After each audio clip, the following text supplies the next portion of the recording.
Another big story developing this morning. The London Times is reporting Saudi Arabia is giving Israel the go-ahead to use Saudi airspace to bomb Iranian nuclear facilities.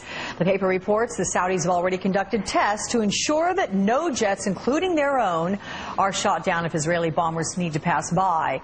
Joining me now, MSNBC military analyst Colonel Jack Jacobs. Good morning to you. Good morning, Alex. Okay, before I get to what this all means, how can you ensure for a fact with some sort of a test that your planes won't get shot down in a live situation? You just clear an air corridor and you make sure that all of your radar and other things that monitor the area clear that area too, so that anybody who's in this corridor, even the Israeli jets, are cleared all the way through, and there's no intrusion by anybody else's aircraft in it.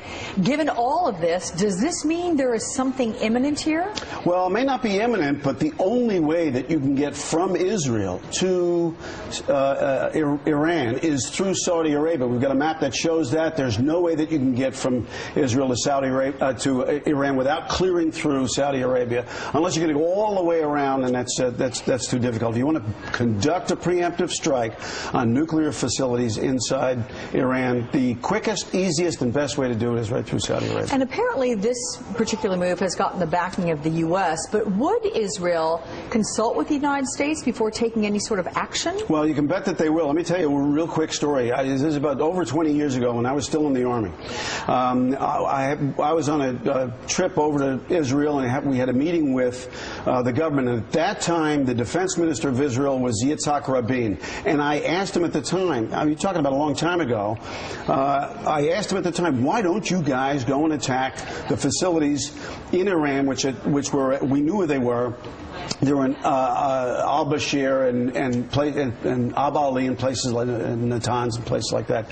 And he stuck his finger in my chest really, really forcefully. And he said, because you guys won't let us do it. You can bet that Israel is going to ask our permission, or certainly will inform us they're about ready to do it before they do it. And we're going to let them do it, I can tell you. Interesting. I don't know.